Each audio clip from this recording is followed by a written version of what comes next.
नमस्कार. स्मितचिंतन बोध या आपल्या यूट्यूब चॅनलवरती विश्वावसु नाम संवत्सराच्या सर्वांना खूप खूप शुभेच्छा आणि सर्वांचं स्वागत. चैत्र शुक्ल प्रतिपदा ह्या नवीन हिंदू वर्षाचं महत्त्व पाहता ऐतिहासिक महत्त्व खूप आहे त्याला. 1,97,39,49,109 वर्ष पूर्व ह्या दिवशी विक्रमादित्याने राज्यस्थापना केली. त्या राज्यामध्ये चोर, अपराधी, भिकारी अशा लोकांची वस्ती नव्हती. आपल्याला माहिती आहे की शक्ती आणि भक्तीचे हे 9 दिवस श्रीरामाचं नवरात्र आपण साजरं करतो. याच दिवशी श्रीरामास अयोध्येला राज्याभिषेक झाला. आर्य समाजाची स्थापनासुद्धा स्वामी दयानंद सरस्वती यांनी हाच दिवस निवडून केली. शीख परंपरा शिवगुरू जन्मदिवस हाच मानला जातो. संत झुलेलाल म्हणजे सिंध प्रांताचे प्रसिद्ध व्यक्तिमत्व ह्याच दिवशी प्रगट झाले. युधिष्ठिराचा राज्याभिषेकही नवसंवत्सर दिवसाच्या ह्याच दिवशी झाला.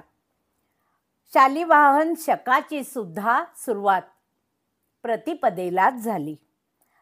त्याही बरोबर संघ संस्थापक डॉक्टर केशव बळीराम हेडगेवार यांचाही हा जन्मदिवस.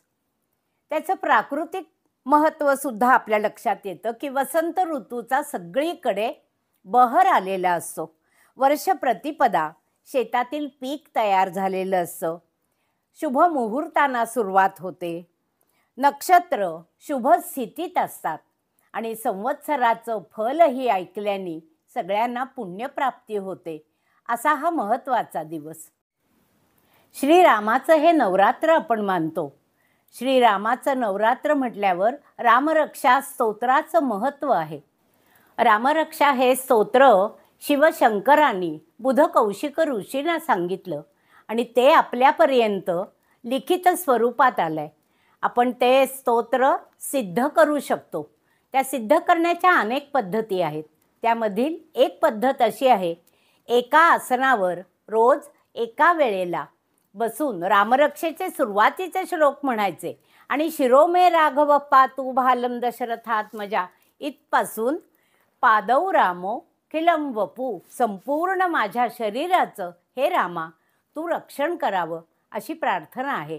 आणि जेव्हा पूर्ण 13 वेळा म्हणून होईल तेव्हा शेवटी पुढचेही श्लोक म्हणावेत म्हणजे हे पठण पूर्ण होतं.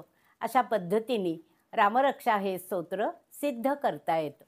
घरोघरी आपण गुढी उभी करतो.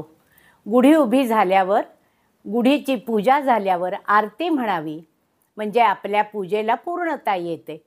त्यावेळी ती लिंक तुम्हाला ह्या डिस्क्रिप्शन बॉक्समध्ये मिळेल. तुम्हाला हा जर व्हिडिओ आवडला तर लाईक करा, शेअर करा आणि आपला अभिप्राय लिहायला विसरू नका.